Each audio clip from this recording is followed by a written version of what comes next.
ओर से एकादशी उत्सव में श्रावण के पवित्र मास की कृष्ण पक्ष की आज अजा एकादशी के दिन आप सबका यहाँ स्वागत।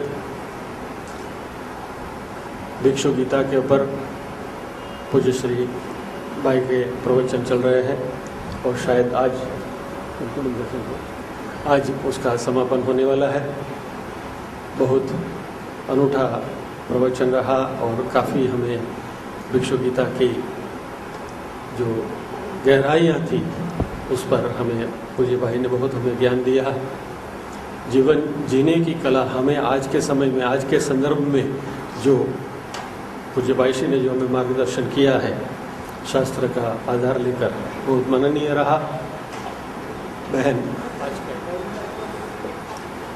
व्यासाय विष्णुरूपाय व्यासरूपाय विष्णवे नमो वै ब्रह्मनिधये वासिष्ठाय नमो नमः। अज्ञानतिमिरान्धस्य ज्ञानाञ्जलशलाकया विष्णु गुरुर्देवो महेश्वरः गुरुः साक्षात् परब्रह्म तस्मै श्री गुरवे नमः। 11वें स्कंद में 23वां अध्याय भिक्षु गीता है, उस पर हम चिंतन कर रहे हैं। कथा तो बड़ी सरल है, केवल 1 साल ही हुआ है कथा को चलते हुए, इसलिए आपको याद ही होगा, बहुत समय भी नहीं हुआ है। भिक्षु की कथा याद है कि नहीं, जहां से हमने शुरू किया? छाया के घर था, छाया और राजू भाई के घर, कौशिक भाई के। मार्च 2013 से शुरू हुआ ये भिक्षु गीता का प्रक्रम। बात ऐसी है कि 11वें स्कंद में भगवान श्री कृष्ण और उद्धव जी के बीच में जो संवाद हो रहा है उसमें वैराग्य का उपदेश करते हुए भगवान श्री कृष्ण ये प्रसंग बताते हैं कि उज्जैन नगरी में एक ब्राह्मण था।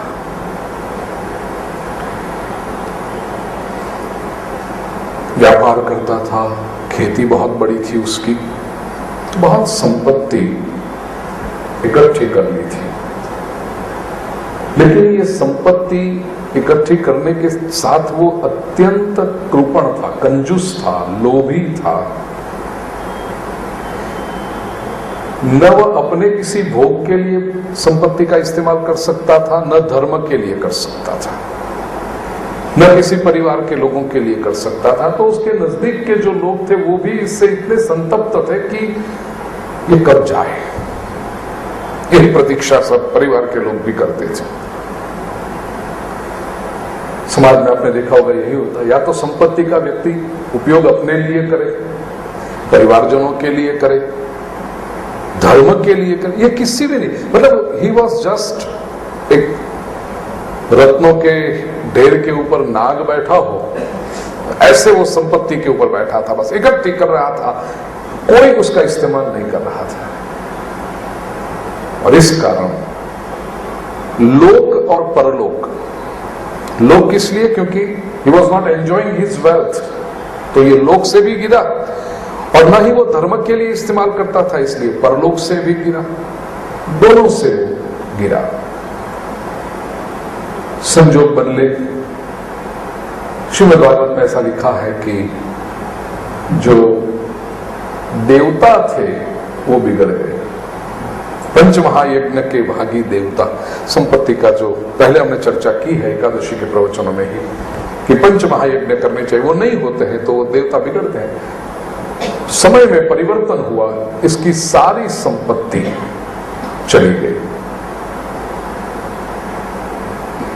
उसकी आंखों के सामने व्यापार में बड़ा नुकसान आने लगा, कुछ संपत्ति चोर चोरी करके गए, परिवार वालों ने छीन ली, राजा ने बहुत बड़ा कुछ, क्या कहते हैं वो टैक्स का निकलता है ना, रिट्रोस्पेक्टिव इतना भरना है, राजा ने वो करके निकाला, सारी संपत्ति चली गई। अब जब संपत्ति थी फिर भी वो इस्तेमाल नहीं करता था, इसलिए परिवार के लोगों में उसका कोई प्रेम नहीं था, परिवार के लोग उसको आदर नहीं करते थे। अब तो संपत्ति भी न रही तो परिवार के लोगों ने भी उसको तिरस्कृत कर दिया। यह परिस्थिति में उस ब्राह्मण के मन में, उस उज्जैन का जो था ब्राह्मण, उसके मन में वैराग्य की भावना जागृत हुई कि सचाहे दमहो कष्टम वृथात्मा में नुतापित। मैंने बिना किसी कारण से अभी तक, इतने समय तक ये कष्ट सहन किया, व्यर्थ ही मैंने अपने आप को सताया, क्योंकि पूरा जीवन मैंने जिस धन को कमाने में, इकट्ठा करने में और बचा के रखने में लगाया, वही धन तो मेरे काम आया ही नहीं कुछ। न मैं स्वयं उस धन का सुख पा सका, न मैं किसी और मेरे परिवारजनों को सुख दे सका, न ही उसको धर्म के काम में लगा सका, और वही धन आज मेरे दुख का कारण बन गया, क्योंकि धन मेरे पास रहा नहीं। बड़ा दुखी हुआ।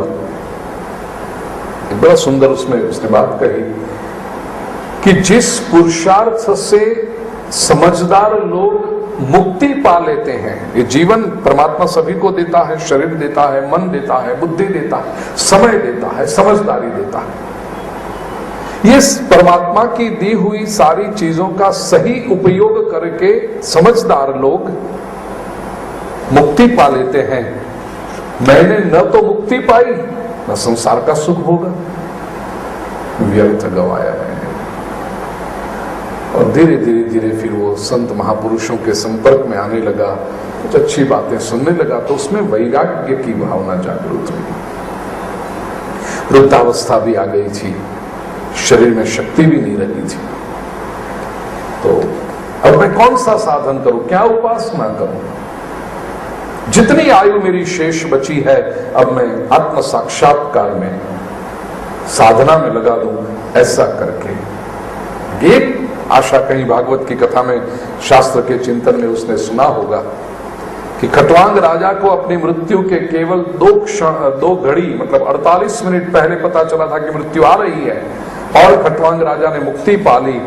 तो ये भिक्षु ने सोचा कि फिर तो मेरे पास जो भी समय है, वैराग्य में आ गया, और वैराग्य की भूमि पर जब आया तब वैरागी बन के इधर उधर घूमता, जहां भी जाता लोग उसका बहुत अपमान करते, निकाल देते। भिक्षा मांगने जाता, कोई दे दे, किसी ने दी हुई भिक्षा कहीं पर बैठकर खा रहा हो तो वहां करके कोई उसके ऊपर धूल डाल दे, कोई कचरा डाल दे। लेकिन अब इसकी मनस्थिति ऐसी हो गई थी, वैराग्य की भावना से और धैर्य का आश्रय लेकर समझ गया कि मेरे ही पूर्व जन्मों का फल है और मुझे भुगतना है। बड़ी सुंदर चर्चा, याद रखना प्यारे भाई और बहनों, जीवन में जब विपरीतता आती है उसको प्रसन्नता से स्वीकार कर लेना। ये भिक्षु भी हमें बताते हैं, कर्म का सिद्धांत भी हमें बताता है, क्योंकि हम व्यर्थ लोगों के साथ संघर्ष करके और झगड़ा मोल लेते हैं और अशांति निर्माण करते हैं, दूसरे के लिए भी और अपने लिए भी, और उससे क्या होता है, कर्म के बंधन बढ़ते जाते हैं। एक छोटे से दृष्टांत से इसको समझे और फिर भिक्षु गीता के ऊपर जो हमारा चिंतन है उसमें आगे चले। लॉजिकली बात को समझ लीजिए।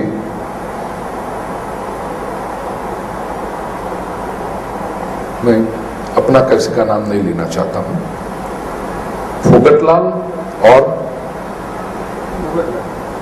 दूसरा कौन नाम बताइए? कचरा लाल हिंदी में नहीं होते ना। फोगट लाल तो हो गया। हाँ, रामानंद तो बहुत अच्छे अच्छे नाम हुए। फोगट लाल और नटवर लाल, चलो तो कन्हैया है नटवर तो ठीक है। चलो फोगट लाल और नटवर लाल दोनों के बीच में एक मीटिंग चल रही है और वो मीटिंग में दोनों के बीच में कुछ गलतफहमी हुई, कुछ मतभेद हुआ और उस मतभेद के साथ दोनों अलग हुए। जो भी 1 घंटा 1.5 घंटा 2 घंटा मिले थे, कुछ मतभेद के साथ दोनों अलग हुए। और दूसरी मीटिंग 3 दिन के बाद। अब 3 दिन के बाद जब ये दोनों मिलेंगे तो 3 दिन पहले जो मतभेद हुआ, डिफरेंस ऑफ ओपिनियन हुआ, एक ने दूसरे से कुछ कह दिया, वो दोनों के दिमाग पर रहेगा। बहुत स्वाभाविक रहेगा कि नहीं रहेगा? रहने वाला है, स्वाभाविक है। तो वो 3 दिन के बाद जो दूसरी मीटिंग शुरू होती है वो 3 दिन पहले वाले बोझ के साथ शुरू होती है। अब उस मीटिंग में यदि बात स्पष्ट हो गई तो अच्छा, लेकिन क्लैरिफिकेशन नहीं हुआ और दूसरी मीटिंग में नटवरलाल जी कहते हैं कि अगली वाली मीटिंग में फोगटलाल जी आपने मुझे ये सुनाया था, 3 दिन में वो तैयार बैठता है कि अभी मैं आज इतना सुनाता हूं तुम्हें। और आज 3 दिन वाली बाद वाली मीटिंग में फोगटलाल ने नटवरलाल जी को सुनाया, बात थोड़ी और बढ़ गई। अब कहते हैं चलो हफ्ते भर के बाद मिलेंगे। अब जितनी मीटिंग होती है दोनों यदि एक दूसरे के सामने बदला लेने का ही भाव करते रहे तो 5वीं या 6ठी मीटिंग के बाद मीटिंग होगी या नहीं होगी? या तो जो होगा वो क्या होगा, मीटिंग होगी या और कुछ होगा? वो हाथापाई ही होगी। संबंध टूट गया, अशांति बढ़ गई। लेकिन समझ लीजिए पहली मीटिंग में ही जो बात हुई, जरा सा जहां पर भी मतभेद शुरू हुआ वहीं पर ये दोनों या तो दोनों में से जो अधिक सयाना है वो अपनी तरफ से कोशिश करके बात को वहां पर निपटा दे तो दूसरी मीटिंग में कितनी प्रसन्नता से शुरू होंगे, कितनी शांति से। अब ये जो मीटिंग को हम कहते हैं ना, उसको जन्म समझ लो।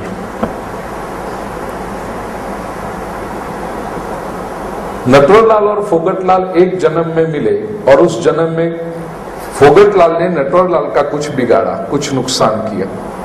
नटवरलाल जी को पता चला कि फोगटलाल ने मेरा बिगाड़ा है, अब मैं इसका बदला लूंगा। लेकिन बदला ले उसके पहले या तो नटवरलाल जी का देह पूरा हो गया या फोगटलाल जी का देह पूरा हो गया, दोनों का हो गया।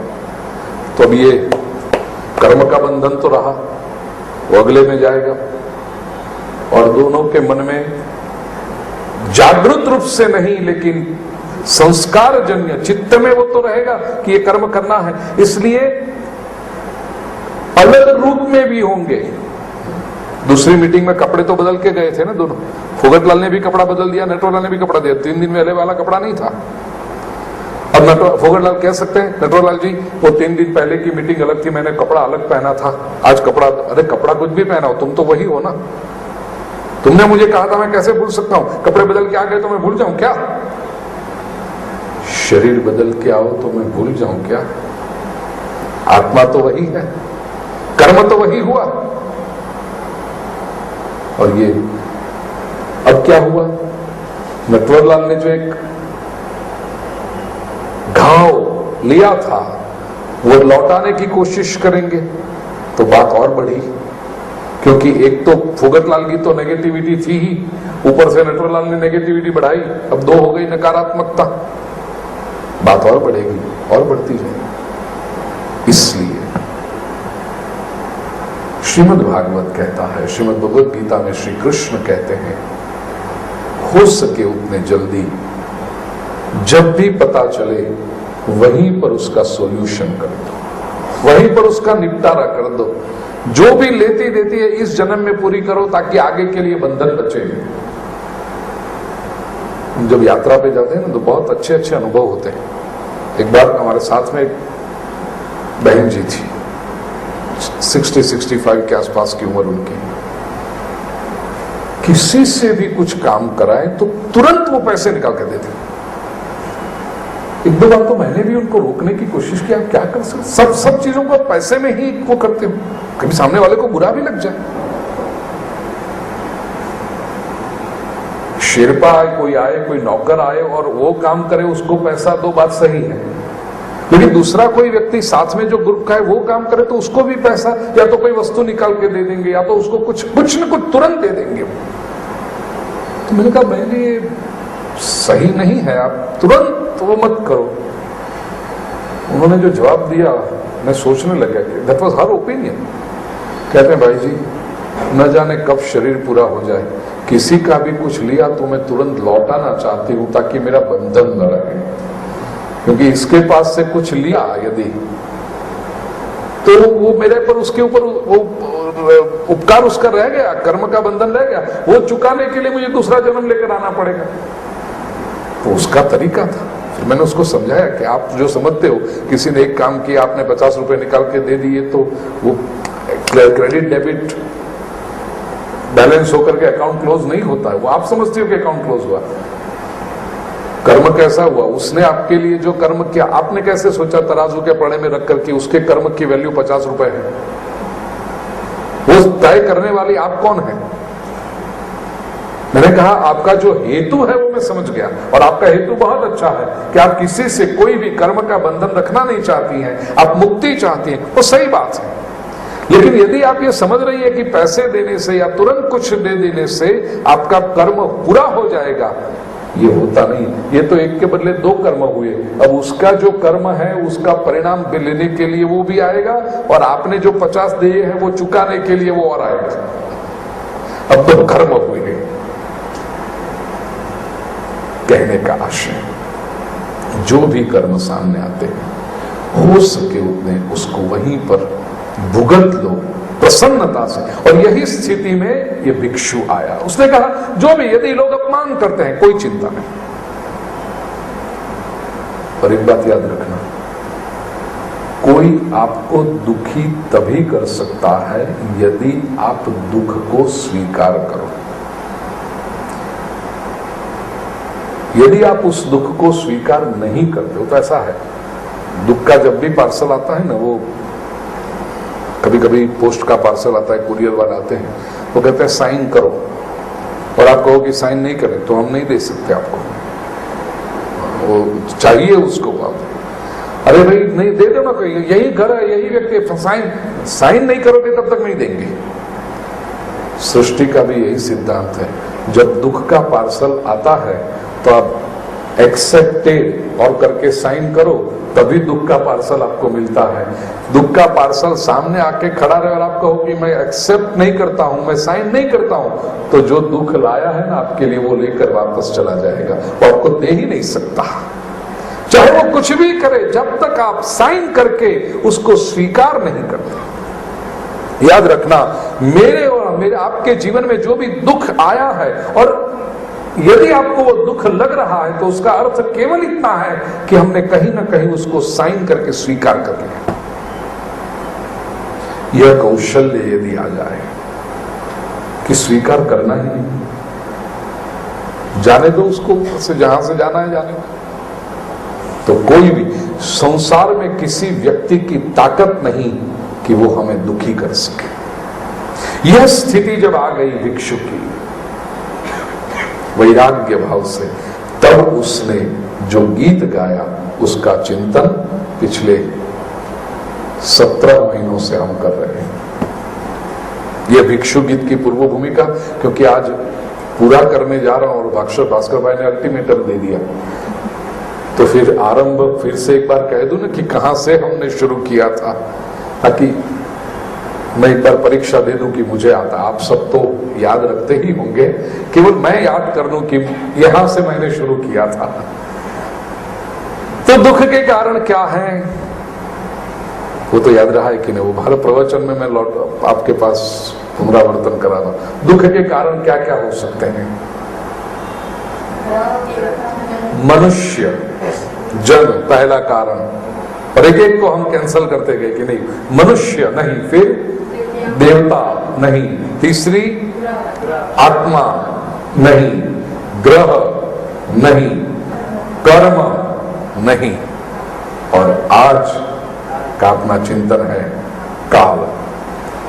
11वें स्कंद के 23वें अध्याय का 56वां श्लोक, कालस्तु हेतु सुख दुख योश्चेत किमात्मनस्तत्र तदात्मकोऽसौ नाग्निर्हितापो न हिमस्य तत्स्यात् क्रुध्येत कस्मै न परस्य द्वन्द्वम्। यदि काल को आप समझो सुख और दुख का हेतु काल है, समय है, तो आत्मा के ऊपर काल का क्या प्रभाव? किमात्मनस्तत्र तदात्मकोऽसौ, आत्मा को उससे क्या लेना देना? क्योंकि काल और आत्मा अलग नहीं, काल भी परमात्मा का स्वरूप है और आत्मा भी परमात्मा का अंश है। भगवद गीता के 11वें स्कंद में 11वें अध्याय में अर्जुन के सामने भगवान ने जब विश्वरूप दर्शन कराया तब प्रभु ने कहा है, अर्जुन ने पूछा प्रभु कौन है आप, मैं पहचान नहीं पा रहा हूं आपको। तब प्रभु ने कहा कालोस्मि लोकक्षयकृत प्रवृत्तो, कालोस्मि, मैं समय हूं। आपने कई बार सुना है ये, मैं समय हूं, मैं कालोस्मि। तो काल भी ईश्वर है और आत्मा भी परमात्मा का अंश है, दोनों एक ही है। यदि काल आपको दुख दे रहा है तो उसका मतलब मेरा दाहिना हाथ बाएं आपको दुख दे रहा है, ये तो संभव नहीं है। और तीसरी बात यदि सोचे तो ये काल है क्या? काल कहे किससे? श्री रामचरितमानस में भी गोस्वामी जी कहते हैं काल ही कर्म ही ईश्वर ही मिथ्या दोष लगाए। मनुष्य मिथ्या व्यर्थ में काल को दोष लगाता है, दुख हुआ तो अरे अभी तो समय ही ऐसा है ना, सब लोग दुखी हो रहे हैं, मिथ्या दोष लगाते हैं काल को। कर्म को मिथ्या दोष लगाते हैं, कर्म की बात भी हमने पिछले एकादशी को सोच ली। और कई लोग तो ईश्वर को दोष लगाते हैं, भगवान क्या कर रहा है? भगवान कहते हैं मेरा काम है दुख देना, मैं कि भला क्यों दुख दो तुम्हें, मुझे क्या रस आता है? पिता को कभी अपनी संतान को दुखी करने में आनंद आता है, तो भगवान को क्या मजा आएगा हमें दुखी करने में? न काल कारण है, काल ही कर्म ही ईश्वर ही मिथ्या दोष लगाए, रामचरितमानस कहते हैं। तो याद रखिए, दोष जब लगाते हैं ना तो दोष के कारण दो होते हैं, एक साधारण कारण और एक असाधारण कारण। साधारण कारण किसे कहेंगे? साधारण कारण यह है कि वो प्रत्येक कर्म के पीछे होता ही है, साधारण कारण। और असाधारण कारण ऐसा है कि वो असाधारण कारण की वजह से कुछ परिस्थिति विशेष निर्माण हुई है। दृष्टांत से बात समझ में आएगी। ये जो लाइट है, आपने देखा होगा कभी वीडियो की लाइट कभी कभी फूटती है, वो कथा में 2-3 बार ऐसा हुआ है। तो तब से मैं हमेशा कहता हूं ऊपर लगा उसको, क्योंकि 2-3 बार आई है उड़ के अपने ऊपर। ये बल्ब कई बार इसका फूटता है। पंखे में आवाज आती है, तो कई बार आपने देखा होगा घर का भी पंखा हो, घूम रहा है, कटुक कटुक कटुक कटुक ऐसी आवाज आती है। अब ये लाइट का जलना, पंखे में आवाज आना, साधारण कारण इसका है इलेक्ट्रिसिटी। कोई भी कहेगा ये इलेक्ट्रिसिटी चलता है ना इसलिए आवाज आ रही है, या इलेक्ट्रिसिटी से बल्ब चल रहा था इसके लिए फूटा। नहीं, इलेक्ट्रिसिटी इसका साधारण कारण है। जितने भी इलेक्ट्रिकल अप्लायंसेस हैं वो चलते हैं, वो सभी इलेक्ट्रिक करंट की वजह से चलते हैं। तो उसका साधारण कारण। अब करंट को दोष नहीं दे सकते। बल्ब फूटा क्योंकि उसके अंदर कुछ बिगड़ा आया, कुछ समस्या आई। पंखे में आवाज आ रही है, वो इलेक्ट्रिक करंट की वजह से नहीं आ रही है, उसकी मशीन अंदर कुछ बिगड़ी, इसलिए पंखे में आवाज आ रही है।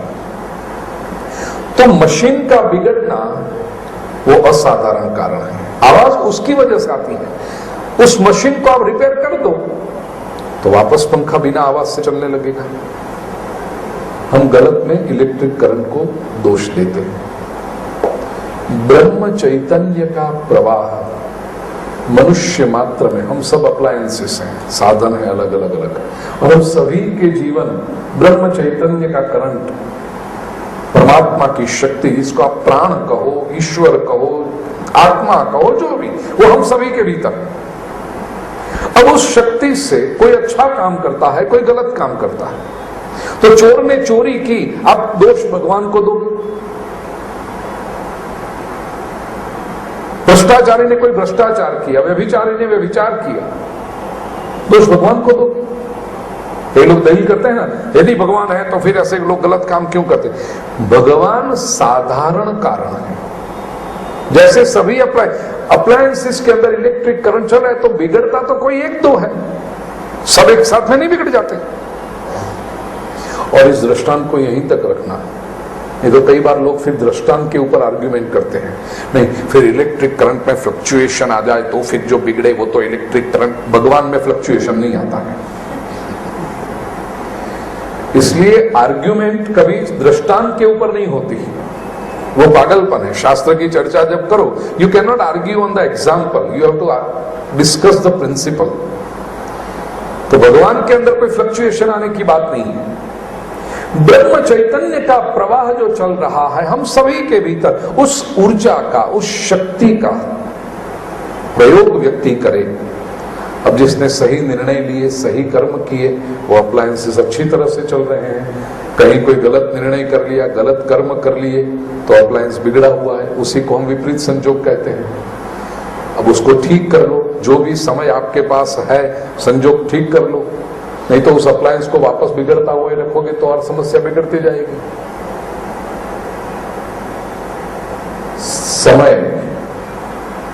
को आत्मा से लेना देना नहीं,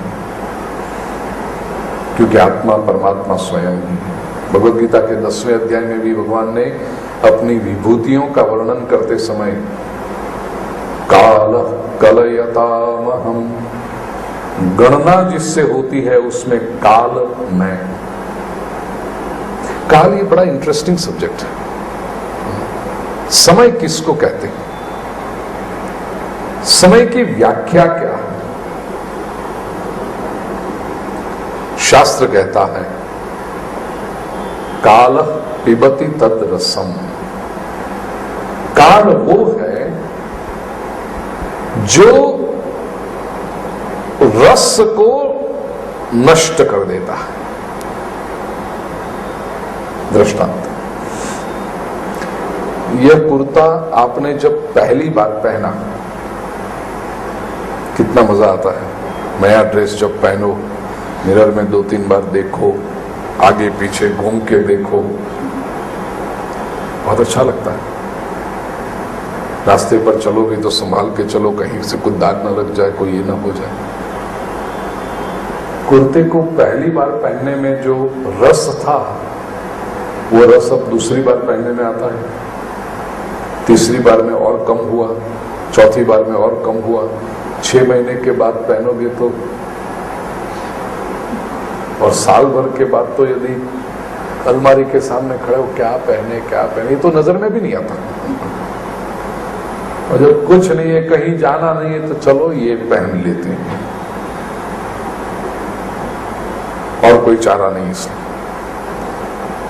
कुर्ता तो वही है, कपड़ा भी अच्छा है, न फटा है कहीं से, न कोई दाग लगा है, कुछ नहीं हुआ उसको। आजकल तो कपड़े कितने अच्छे आते हैं, अब पहनते रहो कुछ नहीं होगा उसको। यूं देखने जाओ तो उसको कुछ नहीं हुआ है, फिर भी आपका मजा, आपका जो रस था वो कुर्ता पहनने में, वो चला गया। क्यों भाई? कुर्ते ने कुछ बिगाड़ा आपका? नहीं, न कुर्ता खुद बिगड़ा, न कुर्ते ने आपका बिगाड़ा, लेकिन रस चला गया। क्यों चला गया? जिस प्रक्रिया की वजह से, जिस तत्व की वजह से रस चला गया, तो ये रस की जाने की जो प्रक्रिया है उसी को काल कहते हैं। काल पिबति तद रसम। लोग कहते हैं ओवर द पीरियड, समय जाने में सब कुछ हो जाए। सुख का भी रस काल निकाल लेता है, दुख का भी रस काल निकाले। किसी स्वजन की विदाई हो जाए तो पहले क्षण कितना आघात हमें लगता है, कितना दुख लगता है, लगता है कैसे जिएंगे। एक दिन, एक हफ्ता, एक महीना, एक साल, 2 साल, धीरे धीरे धीरे धीरे वो दुख, वो वेदना कम होती है। काल पिबति तद रसम। समय खा जाता है। तो समय ये है जो किसी भी वस्तु में से आपके रस को खत्म कर देगा। अब ये समय को जीतना होगा तो क्या करें? इसको एक ही रास्ता है, वस्तु में, व्यक्ति में, जीवन में, परिस्थिति में रस को बनाए रखें। यह रस यदि बना रहा तो यह कॉन्कर्ड टाइम, अब समय के ऊपर विजेता हो गए। ये मेरी बहुत सादी सीधी समझ, और मैंने इसका प्रयोग भी किया, आप भी करना। समय से पार जाने का ये कौशल्य है। लोग रिश्ते में भी कितने परेशान हो जाते हैं। पहली बार जब कोई व्यक्ति मिलता है तो बड़ा ओह वंडरफुल, बहुत अच्छा लगा आपको मिलके, और व्यक्ति रोज मिलता रहे तो देखेंगे भी नहीं उसको। क्यों भाई? 50वीं बार मिलो तो भी वही फ्रेशनेस यदि आप रिलेशन में रख सकते हो तो you have gone beyond time, तो आप समय से पार चले गए। छोटी से छोटी वस्तु हो उतना ही रस आपको। जो नई पीढ़ी है आज खास करके, बहुत जल्दी उकता जाते हैं वो लोग, कपड़ों से, वस्तुओं से। सेलफोन जब तक नहीं मिलती है ना, एडवर्टाइजमेंट देखते तब लगता है वाह S5, लेकिन वो S5 एक बार आ गया पास में, फिर 15 दिन के अंदर, 1 महीने के अंदर पर, क्योंकि वो तो S6 लेके आएंगे, उनको तो बेचना है ना, वो नहीं लाएगा तो कोई दूसरा लाएगा। तो जैसे ही वो S6 को दूसरे का देखा, अपना S5 बेकार हो गया, उसका रस चला गया।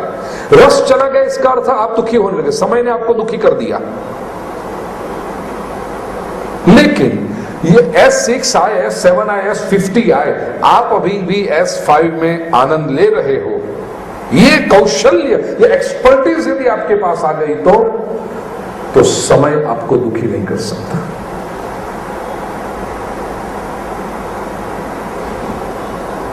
पांच साल पहले मैंने ये कुर्ता पहना हो, यही सुख मुझे यदि आज भी वो कुर्ता पहनते समय आए, उल्टे मैं 5 साल पहले की कोई स्वीट मेमोरी लेकर आऊं। आलोक भाई ने मुझे ये कुर्ता दिया था, पहली बार उन्होंने ये ली, 5 साल के बाद पहन रहा हूं, लेकिन फिर भी मुझे वो कुर्ता यदि वो सुख दे रहा है, इसका अर्थ ये हुआ मैंने वो 5 साल को बीट किया। बाकी अस्तित्व अपना काम करता रहे, बाल सफेद होने आए हो जाए, जो भी चमड़ी पर झुर्रियां आनी आ जाए, लेकिन मेरे मन से, मेरी आत्मा से, मेरी बुद्धि से मैं अभी भी, मेरे लिए वो 5 साल कहां गए? क्योंकि वो वस्तु मुझे इतना ही सुख दे रही है, उतना ही आनंद दे रही है, वो संबंध मुझे इतना ही आनंद दे रहा है। अब प्रयत्न मैंने किया है, ये प्रयत्न, और मैं आपसे कह रहा हूं इतना आनंद आएगा। कोई भी वस्तु पुरानी नहीं पड़ती, कोई संबंध पुराना नहीं पड़ता। इसलिए मेरी कोशिश ये होती है, अब जरा आप रिट्रोस्पेक्टिवली सोचना, आप पहली बार मुझे मिले थे और 50वीं बार मुझे मिलते हो, मेरी तरफ से कोई फर्क नहीं होगा। 50वीं बार भी मिलोगे तो मेरी कोशिश ये रहेगी इतना ताजापन रहे जैसे आप पहली बार मुझसे मिल रहे हो। आपकी बात आप जानो, I want to be time. मेरे लिए समय हमेशा इतना फ्रेश होना चाहिए, और ये जब जागृति रहे, so I never take anybody for granted.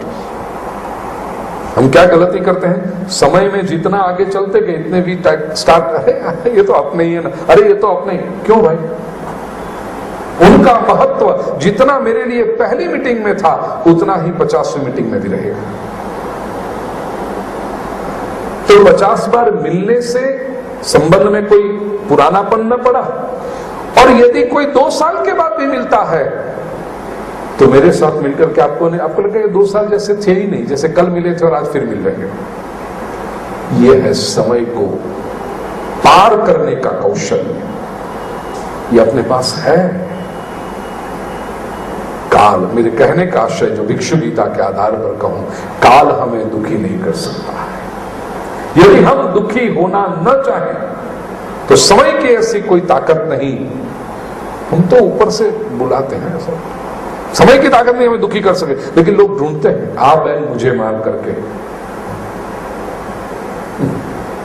समय को कैसे काटें, टाइम को पास कैसे, अरे क्यों करना है भाई?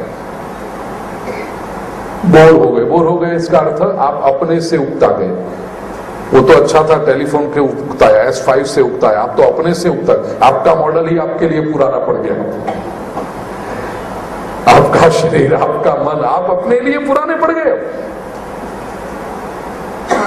कोई ना मिले तो भी मेरी प्रसन्नता बरकरार रहती है, क्योंकि I am equally interesting for my self. यदि दूसरों को मुझसे मिलकर प्रसन्नता होती है तो मुझे स्वयं मुझे मिलकर प्रसन्नता न होनी चाहिए? प्रसन्नता, I should be interesting for my self. ये है तरीका व्यक्ति को समय के, तो दुख के लिए समय को, यदि समय अपने को दुखी करता तो बाबा जी कहते हैं ना कि नाग्निर्हि तापो नहीं मस्य तत्स्या, अग्नि कभी अग्नि को गर्म नहीं कर सकता और बर्फ कभी बर्फ को ठंडी नहीं कर सकती। ये जैसे व्यर्थ बात है, ऐसे ही क्रुध्येत कस्मै न परस्य द्वंद्वम्, तो द्वंद्व है ही नहीं। चलो भाई ये सब बेकार पड़ गए। न मनुष्य अपने दुख का कारण है, मतलब दूसरे मनुष्य अपने दुख का कारण है, जन अपने दुख का कारण नहीं है, देवता अपने दुख के कारण नहीं है, आत्मा दुख का कारण नहीं है, ग्रह दुख के कारण नहीं है, कर्म नहीं है, काल भी नहीं है, तो फिर दुख का कारण है क्या? दुख का कारण न केनचित् क्वापि कथंचनस्य द्वंद्वोपरागः परतः परस्य यथाहम संसृतिरूपिणस्यादेवं प्रवृद्धो न बिभेति भूतैः, देवं प्रबुद्धो न बिभेति भूतैः। न केनचित् क्वापि कथंचनास्य, आत्मा प्रकृति के जितने भी स्वरूप हैं, कथंचन कोई भी स्वरूप से, प्रकृति के स्वरूप है धर्म, कार्य, संबंध, गंध, ये सबसे रहित है। न केनचित् क्वापि कथंचनस्य द्वंद्वोपराग, उसे किसी भी द्वंद्व का भी स्पर्श नहीं होता। वो किसको होता है? परतः परस्य। भाष्यकार बहुत सुंदर चर्चा करते हैं कि ये जो स्पर्श होता है वो केवल एक कारण है, यथाहम संस्कृति रूपिण स्यात्, संस्कृति रूपिण अहम। संसार का कारण जिसको माना जाता है, संसार का स्वरूप जो माना जाता है, वो अहम, ईगो जो है व्यक्ति का, वही उसके सुख और दुख का कारण है। थोड़ा सा इसे समझें। और शास्त्रों ने भी कहा प्रज्ञापराध एव एष दुःखमिति यत्,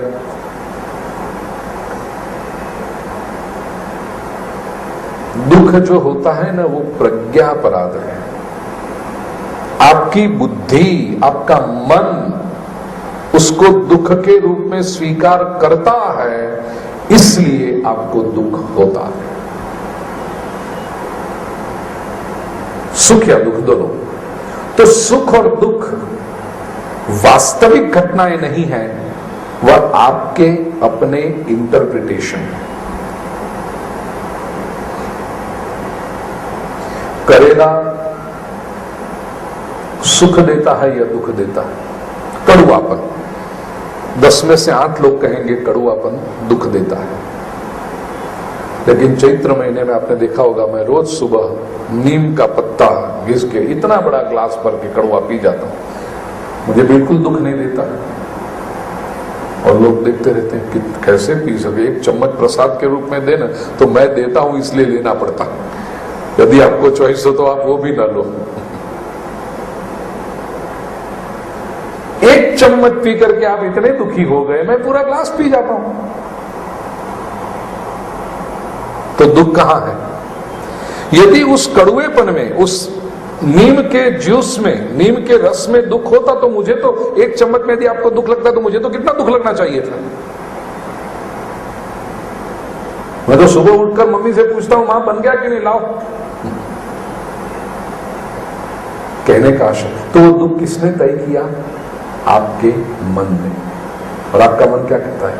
अरे मैं इतना स्वादिष्ट भोजन करने वाला, मैं इतनी मिठाइयां खाने वाला, मैं इतने नमकीन खाने वाला, मैं कभी नीम का रस पीऊं? करवा। ये मैं जो है ईगो, संस्कृति रूपेण अहम, ये दुख तय करता। सुख और दुख ये अहम, ये प्रज्ञा का अपराध है। How your intellect interprets. सुख का इंटरप्रिटेशन भी आपका अपना है। महंगा वाला कपड़ा पहना, महंगे वाला गहने पहने, प्रेशियस डायमंड्स, लाखों रुपए का एक हार, किसको पड़ी है? ये आपका इंटरप्रिटेशन है कि इतना महंगा वाला हार पहना तो अच्छा लगा। बोलो, वो लाखों रुपए के डायमंड के हार से आपको कुछ कार्बोहाइड्रेट्स, प्रोटीन, विटामिन, मिनरल कुछ मिलता है? कि चलो भाई, अब तो इतना महंगा वाला हार पहना है, आज खाने की जरूरत नहीं पड़ेगी, भोजन की जरूरत नहीं पड़ेगी, शरीर को इसी से पोषण मिल जाएगा। ये आपका इंटरप्रिटेशन।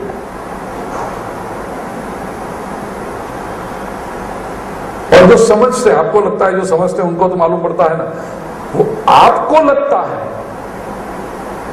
मैं कोई गहना नहीं पहनता, और वही आप लोग हैं।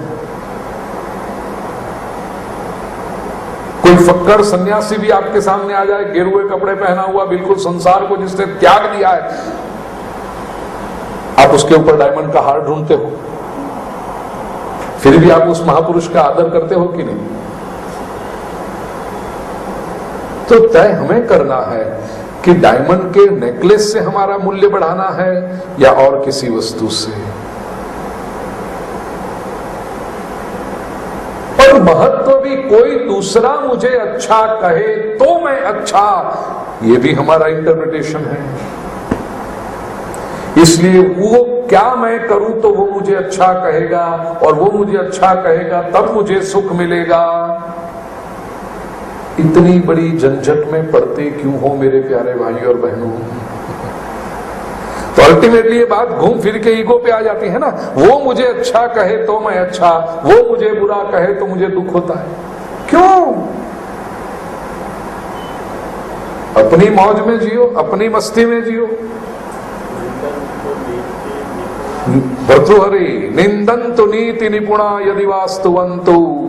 नीति निपुण लोग निंदा करे या स्तुति करे, फर्क क्या पड़ता है? मुझे पता है मैं सही रास्ते पर हूं, मेरी आत्मा को जो आनंद आ रहा है, मैंने कोई गलती नहीं की है। निंदन्तु नीति निपुणा यदि वास्तुवन्तु लक्ष्मी स्थिरा लक्ष्मी समा स्थिरा भवतु गच्छतु वा यथेष्टम अद्यैव वा मरणमस्तु युगांतरे वा न्यायात् पथः प्रविचलन्ति पदन्न धीरः। भर्तृहरि कहता है 3 बातें हैं मनुष्य को विचलित कर सकती है, अपने रास्ते से भटका सकती है। पहली बात है स्तुति और निंदा। अपना जीवन आप देखोगे ना तो ये मेरी दादी मां हमेशा कहा करती थी, सबसे बड़ा रोग क्या कहेंगे लोग।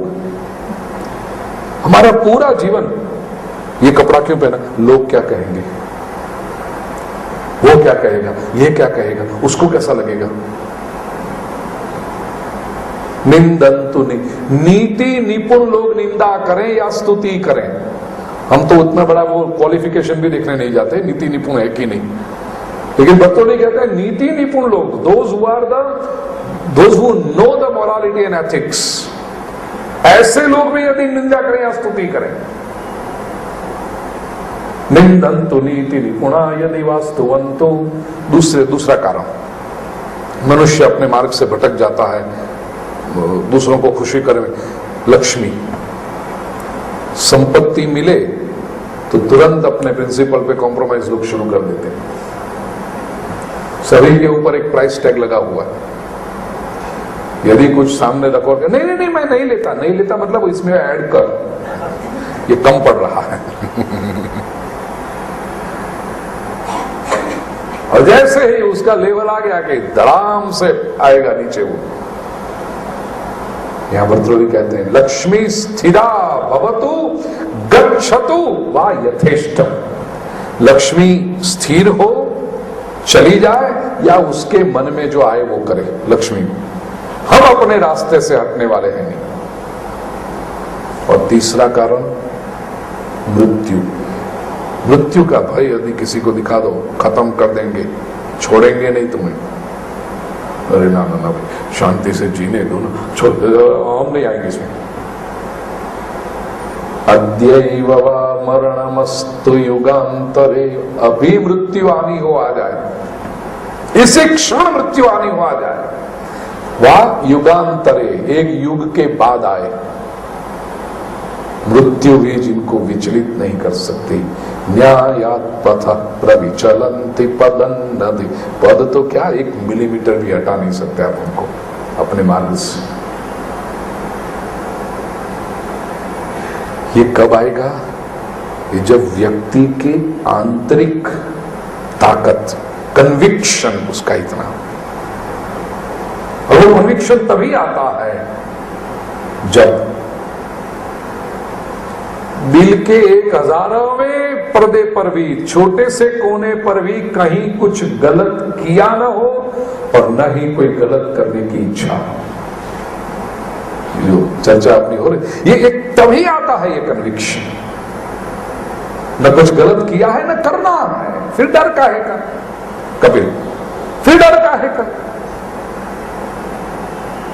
अद्यैव वा मरणमस्तु युगांतरे वा न्यायात् पथः प्रविचलन्ति पदन्नधि। कहने का आशय, सुख और दुख ये हमारा अहंकार तय करता है। जब तक आप नहीं स्वीकारोगे कि आप दुखी हो, तब तक दुनिया की कोई ताकत नहीं कि आपको दुखी कर सके।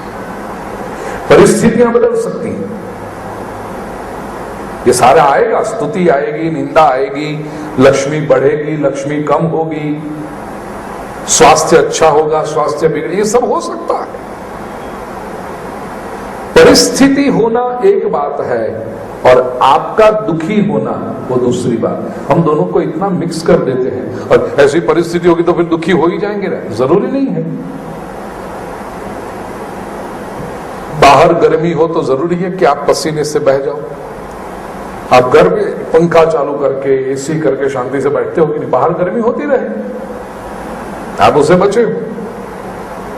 बस जीवन में भी परिस्थिति बाहर होती रहे, आप आत्मा के रूप में अंदर बिल्कुल स्वस्थ शांत हो सकते हैं। और जब तक आप स्वीकार न करो, एक बात यह भी कह दूं केवल सुख का स्वीकार करते रहो और दुख का न करो, यह संभव नहीं है। ये एक ही सिक्के के दो पहलू हैं। दुख से यदि मुक्त होना है तो सुख से मुक्त होना भी आना हो चाहिए। निंदा से यदि मुक्त होना है तो प्रशंसा से मुक्त होना सीख जाओ। यदि किसी की प्रशंसा आपको सुखी कर रही है, अच्छा लगता है, तो याद रखना निंदा आपको दुखी करेगी। अब एक को पकड़ो और दूसरे को छोड़ो, यह संभव नहीं है। दोनों साथ में चले जाने चाहिए। तो निंदा से यदि दुखी नहीं होना, कोई चाहे कितनी भी निंदा करे, मैं दुखी होना नहीं चाहता, तो इसकी शुरुआत ऐसे करो, कोई चाहे कितनी भी प्रशंसा करे, मैं खुश होना नहीं चाहता, तो वो द्वंद्व अपने आप साथ में चले जाएंगे। दुख से दुखी नहीं होना है तो अभ्यास वहां से शुरू करो कि सुख से सुखी नहीं होना, आनंद में रहना है, स्थिरता में रहना है, इक्वालिटी में रहना है। क्योंकि सुख से सुखी होते रहोगे तो आएगा ही, और दुख तो सुख की परछाई है।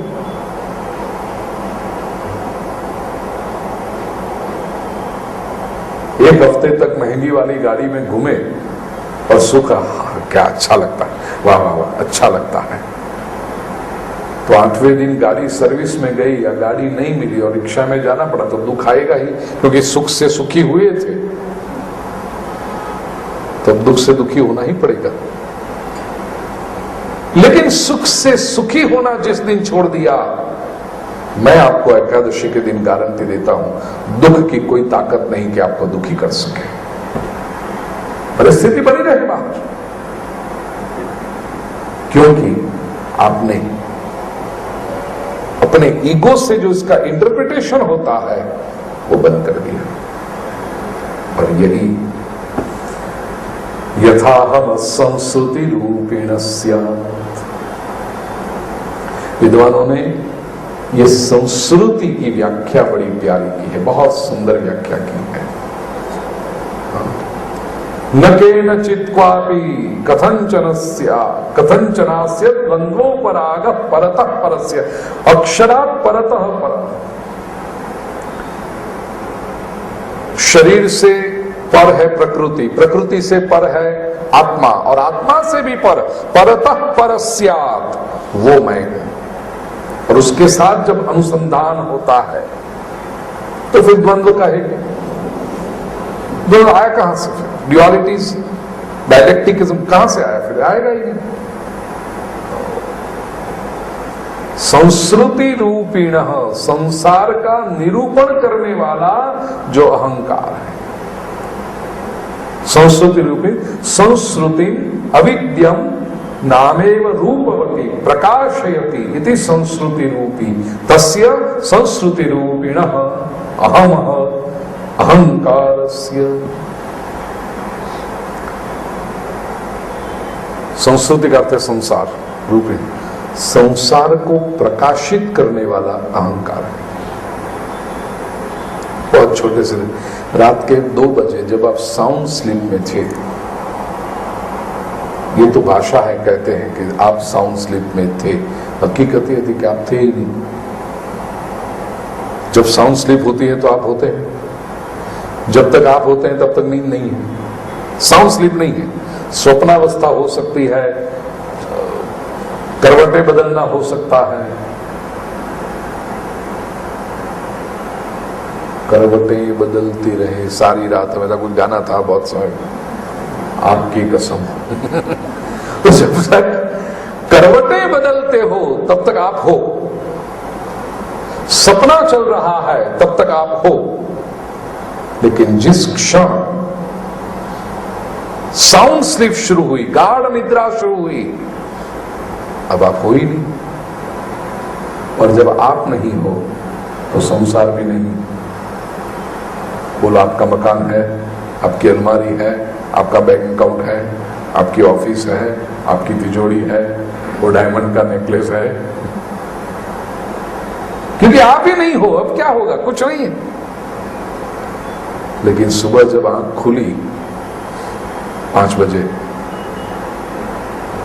मैं हूं, और जैसे ही मैं शुरू हुआ, घर आया, कारोबार आया, बैंक अकाउंट आया, ऑफिस आई और वो डायमंड का नेकलेस भी आया। वो अपने जब मैं आया तो सब कुछ आ गया। संस्कृति रूपेण ये संसार को प्रकाशित करने वाला, सच पूछो तो मन ही प्रोजेक्टर है जो संसार को प्रोजेक्ट करते रहता है। मन के जीते जीत है, मन के हारे हार कहते हैं। यदि मन को जीत लिया तो संसार को जीत लिया, यदि मन हार गए तो पूरे संसार में सब जगह से हारते गए। तो ये संस्कृति, अहंकार वही सभी सुख और दुख का कारण है। ये जब पता चला, बहुत सुंदर श्लोक, एतां य आस्था य परात्मनिष्ठा मध्यासितां पूर्वतमैर्महर्षिभिः अहं तरिष्यामि दुरन्तपारं तमो मुकुन्दांघ्रिनिषेवैव। अब जब मुझे यह पता चला है तो मैं एतां स आस्थाय परात्मनिष्ठा, बड़े बड़े प्राचीन ऋषि मुनियों ने इसी परात्मनिष्ठा, परमात्मनिष्ठा, इस श्रद्धा, इस सिद्धांत को आस्था रखी है, उसमें स्वीकार किया है और उसका आश्रय किया। इससे क्या होगा? अध्यासितम पूर्वतमैरि महर्षि भी, पुराने जो महर्षि ऋषि मुनि आचार्य, उन्होंने इसी सिद्धांत किया, अहंकार ही संसार के सारे सुख और दुखों का कारण है। यह जब मुझे पता चल गया, इसी सिद्धांत का आश्रय करके अहम तरिष्यामि दुरंत पारम, अब मुझे जब पता चल गया, भिक्षु कहता है अब मैं पूरे संसार को तैर जाऊंगा।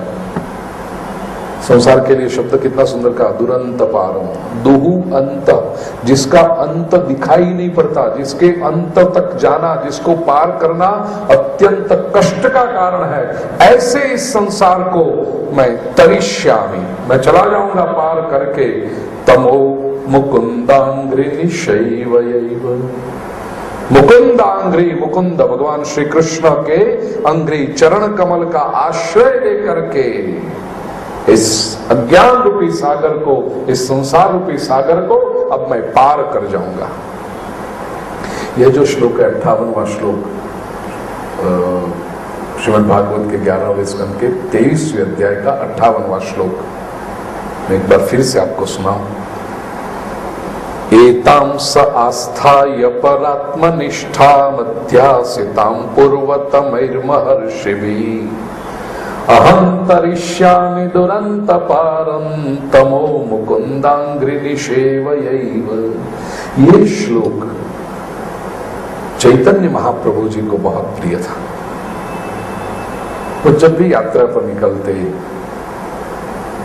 जगन्नाथपुरी में कहीं रास्तों में गलियों में घूम रहे हैं, वृंदावन में आए कहीं गलियों में घूम रहे हैं, तो अपनी जब मौज में होते तो हमेशा यही श्लोक ये बोला करते थे कि अहम तरिष्यामि दुरंत पारम, ये संसार को मैं पार कर जाऊंगा। तमो मुकुंदांघ्रि निषेवयैव, मुकुंद भगवान श्री कृष्ण के चरण कमलों का आश्रय लेकर के, क्योंकि अब मुझे पता चल गया मैं किससे सुखी होता हूं और किससे दुखी होता हूं, क्या मुझे परेशान कर रहा है। अब तक मैं समझ रहा था कि मुझे संसार परेशान कर रहा है, मुझे ये लोग परेशान कर रहे हैं, मुझे कोई ग्रहों की पीड़ा हो रही है, मुझे कोई ये, अब मुझे पता चल गया वो कुछ नहीं है। तो जो भी मुझे ट्रीट करना है वो मुझे अपने आप को करना है, जो भी साधना कर, क्योंकि यदि संसार मुझे दुखी करता तो मुझे पूरे संसार को बदलना पड़ता। लोग यदि मुझे दुखी करने जा रहे तो मुझे कितने लोगों को बदलना पड़ता। ग्रह यदि मुझे दुखी करे तो मेरे बस की बात ही नहीं रही, ग्रह तक तो मैं पहुंच ही नहीं सकता हूं। अब वो कब बदले, कब राहु की दशा बदले, कब मंगल की दशा बदले, और कब मेरे अच्छे दिन आए और मंगल की दशा अच्छे दिन लेकर आए तो वहां शनि तैयार खड़ा है, वो कुछ टेढ़ा पड़ा अभी, तो उनके आधार पर तो कभी मैं सुखी या दुखी हो नहीं सकता। लेकिन अब मुझे पता चला मेरे सुख दुख का कारण बाहर का कुछ नहीं है। अहम तरिष्यामि दुरंत पार, अब मैं पार चला जाऊंगा भगवान मुकुंद के चरणारविंद को आश्रय करके। मुकुंद 3 अर्थ महापुरुषों ने बताए। मुकु मुक्तिम ददाति इति मुकुंद, मुकु का अर्थ है मुक्ति, जो मुक्ति देता है वो मुकुंद है। दूसरा अर्थ मुकुंद द्यति, ये बहुत प्यारा अर्थ है। मुकुंद दाति इति मुकुंद तो है, मुक्ति देता है वो मुकुंद, लेकिन मुकुंद द्यति, जो नारद शब्द की व्याख्या में जब भागवत कथा में करता हूं तब भी मैं ये दाति और द्यति दोनों होते हैं। नारम दाति इति नारद और नारम अज्ञानम द्यति खंडयति इति नारद। तो मुकुंद दाति, मुक्ति दे वो मुकुंद, और मुकुंद द्यति खंडयति, मुक्ति को ध्वंस कर दे। मतलब भक्ति में इतना आनंद आने लगे कि मुक्ति चाहिए किसको। भागे जन्नत से इस जहां में भेजा क्यों कर, कारे जहां दराज है अब मेरा इंतजार कर। तूने भेजा था ना प्रभु संसार में, अब संसार में तेरा काम करते हुए इतने प्यारे प्यारे लोग हैं, भगवान का काम करते हुए इतना आनंद आ रहा है सृष्टि में। प्रभु अब ऊपर आने की इच्छा नहीं होती, अब तू प्रतीक्षा कर। भगवान बुला रहा है, कर्म इतने अच्छे हो गए, सत्कर्म, प्रभु बुला रहा है कि आओ आओ, अब तू आ भक्त, यहां पर आऊंगा, अब तू राह देख। कारे जहां से इस जहां में भेजा क्यों कर, भागे जन्नत से इस जहां में भेजा क्यों कर, कारे जहां दराज है अब मेरा इंतजार कर। न मोक्षस्याकांक्षा भव विभव वांछापि जनमे, श्रीमद शंकराचार्य। अतस्त्वां संयाचे जननी जननम यातु मम वै मृडानी रुद्राणी शिव शिव भवानी जपत। महाराष्ट्र के संत तुकाराम कहते हैं, तुकामणे गर्भवासी सुखे गालावे आमासी। नरसिंह मेहता कहते हैं, हरिना जनतो मुक्ति न मागे मागे जन्मो जन्म अवतार। अब किसको चाहिए, मुकुंद द्यति खंडयति इति मुकुंद।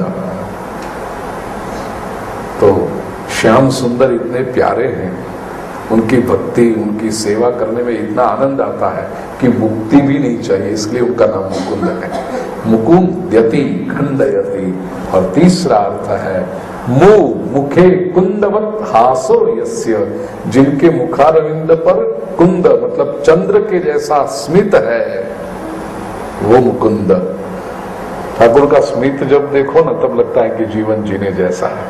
चाहे कितनी भी समस्याएं हो, परमात्मा के मुखारविंद, किसी संत के मुखारविंद का स्मित देखो, किसी निर्दोष बालक के मुखारविंद पर स्मित देखो तो लगता है नहीं संसार अभी पूरा तो नहीं हुआ, अब जीने जैसा है, कुछ नई एनर्जी आ जाती है, वो मुकुंद है।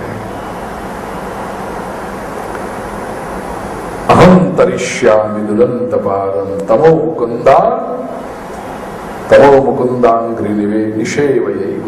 तो यह जब कहा श्री भगवान वाचा, भगवान अब कहते हैं, भिक्षु का गीत पूरा हुआ। अब भगवान उद्धव से उपसंहार में कहते हैं, समापन करते समय कहते हैं, निर्विद्य नष्ट द्रविणोगत क्लमः प्रव्रज्यगाम पर्यटमान इत्थम निराकृतो सद्भिरपि स्वधर्मादकंपितो मुमुनिराह गाथाम। उद्धव, भगवान श्री कृष्ण कहते हैं, उद्धव उस उज्जैन के ब्राह्मण का संपत्ति क्या चली गई, धन क्या नष्ट हुआ, वो तो एक बहाना था धन का नष्ट होना। निर्विद्य नष्ट द्रविणो, नष्ट द्रविण तो एक बहाना था, वस्तुतः क्या हुआ, गतक्लम, उसके सारे क्लेश चले गए। तो देखिए कोई व्यक्ति ऐसा होगा, संपत्ति चली, दुख आएगा तो उसको डूब जाएगा दुख में, अरे मैं इतना दुखी, मैं इतनी समस्या। तब कि ब्राह्मण ने इंटरप्रिटेशन क्या किया, देखो जो आगे समझाई वही बात, इसने क्या इंटरप्रिटेशन किया, सारे क्लेश ही चले गए, क्योंकि यही तो कारण था सभी दुखों का, तो अच्छा हुआ चले गया। तो अब मुझे पता चला कि असल में क्या है, गतक्लमः प्रभृज्यगाम पर्यटमान इत्थम। अब वो वैराग्य भाव लेकर के सारी पृथ्वी, गाम मतलब पृथ्वी को, पर्यटमान एकदम सारी पृथ्वी पर विचरण करता रहा। निराकृतो सद्भिरपि स्वधर्मा, वह कुछ भी हो, कोई चाहे मान करे अपमान करे, कुछ कुछ दे कोई ना दे, कुछ भी हो, वह कोई भी अब विचलित नहीं होता था। अकंपितो असुम, उसके प्राण अभी तनिक भी विचलित नहीं होते थे। मुनि राह गाथाम, और मन ही मन ये अपना प्यारा भिक्षु गीत गाया करता था। सुख दुख पदो नान्य पुरुषास्य विभ्रम, पुरुषस्यात्म विभ्रम। तो अब पता चला कि सुख और दुख देने वाला कोई नहीं है संसार में। कोई बाहर का व्यक्ति ना हमें सुख दे सकता है न दुख दे सकता है। मित्रोदासीन रिपवः संसारस्तमसः कृतः, ये मित्र कोई नहीं है, कोई उदासीन नहीं है, कोई शत्रु नहीं है, ये सब अज्ञान के कारण आते हैं। तस्मात् सर्वात्मना तात निगृहाण मनोधिया मय्यावेशितया युक्त एतावान योग संग्रह।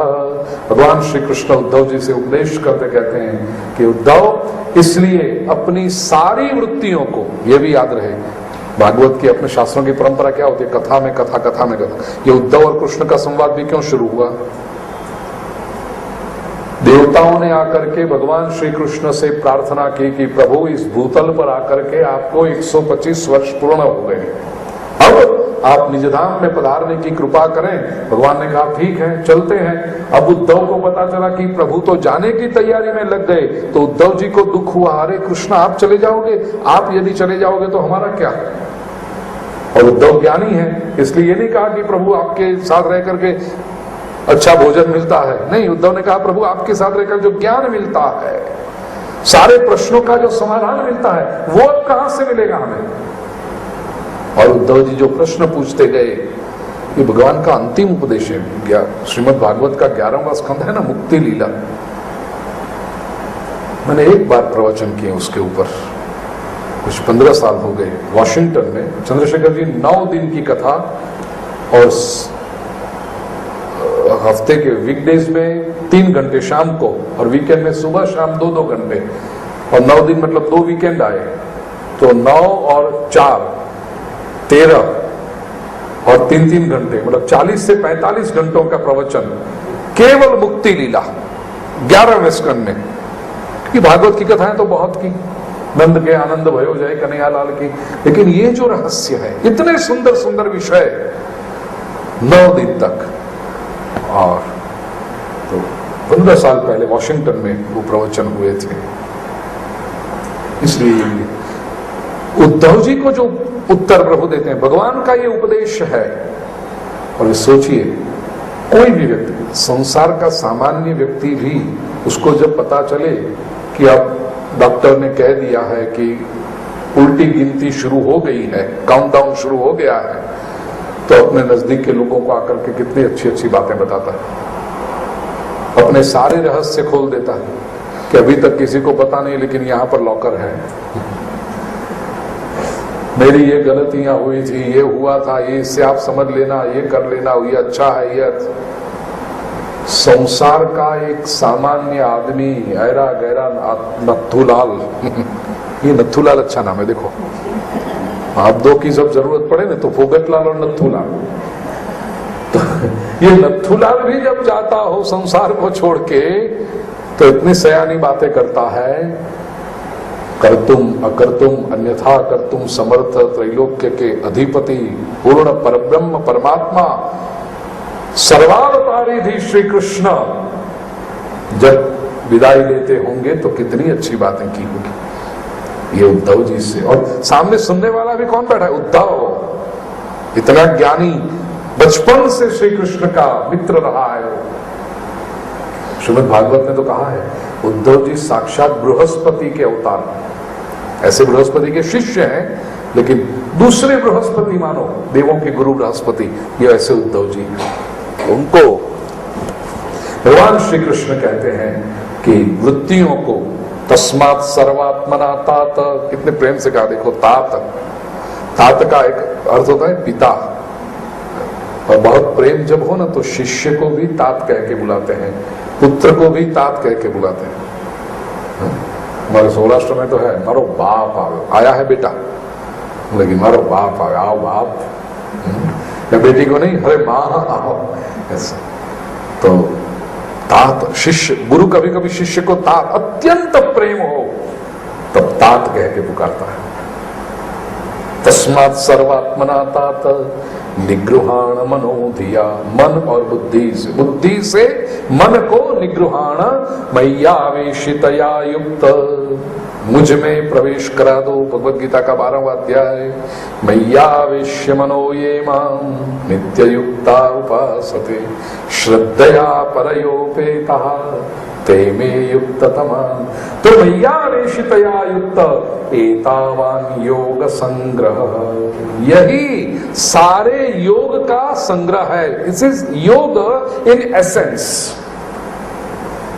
ये एताम भिक्षुणा गीताम ब्रह्मनिष्ठाम समाहितः, भगवान कहते हैं जो पुरुष ब्रह्मनिष्ठा रख करके, श्रद्धा रख करके, श्रद्धा से पूर्ण होकर के, धारयन श्रावयन शृण्वन् द्वन्द्वैर्नैवाभिभूयते, जो इस एकाग्र चित्त से भिक्षु गीत को सुनता है, धारयन मतलब सुनता है, श्रावयन सुनाता है, और शृण्वन् धारण करता है। समझ, सुन के सुना के फिर स्वयं धारण भी तो करना चाहिए, करता है। द्वन्द्वैर्नैवाभिभूयते, द्वन्द्वैः न एव अभिभूयते, वो किसी भी द्वंद्व से फंसता नहीं है कभी भी। किसी द्वंद्व मतलब ये ड्युअलिटीज, सुख दुख, यश अपयश, जय पराजय, लाभ हानि, स्तुति निंदा, ये सारे द्वंद्वों से पर हो जाता है, उसमें कभी प्रवेश था। और क्या श्लोक में नहीं, लेकिन भाष्यकारों ने लिखा और श्रीमद् भागवत के अनुवाद में, इसलिए मैं कहूं, सारे द्वंद्वों के बीच में भी वो सिंह की तरह दहाड़ते रहता है कि आसपास जितने भी द्वंद्व हो उससे कोई फर्क नहीं पड़ता, अपनी प्रसन्नता, अपना आनंद उसका बरकरार रहता है। अजय एकादशी का पवित्र दिन, श्रावण मास की एकादशी, बस यही प्रार्थना करूं विश्वगीत के विराम के समय कि जितना चिंतन हम पिछले 17 महीनों की एकादशियों में कर रहे थे, प्रभु की कृपा हो हम सब भी द्वंद्व से मुक्त हो जाएं और परिस्थिति का सही इंटरप्रिटेशन करके न सुखी हो न दुखी हो, आनंद अवश्य प्राप्त करें। और आनंद तभी होगा जब सुख और दुख दोनों से पर रहने का कौशल्य आ जाएगा। इसी शुभकामना के साथ आप सभी के अंतःकरण में विराजमान। श्री भाई का हनुमान जी के ऊपर जो ग्रंथ बहुत गहरे अभ्यास के साथ लिखा गया, it's a big treatise on Hanuman ji, और अभी तो अंतर्राष्ट्रीय स्तर पर उसके चर्चे हो रहे हैं। वेटिकन में इस ग्रंथ का अनावरण हुआ, जब मुरारी बापू ने उसका अनावरण किया वेटिकन की उनकी कथा में। और ये पुस्तक अमेरिका के प्रेसिडेंट बराक ओबामा तक पहुंची है, क्योंकि बराक ओबामा हनुमान जी के भक्त हैं, ऐसा कह सकते हैं, और इनके क्लोज कोर ग्रुप में से इसके बारे में इंटरेस्ट बताया गया, और ये पुस्तिका बराक ओबामा तक पहुंची है और उनके लाइब्रेरी में it is hold in the place of pride. So this shows the depth of the book.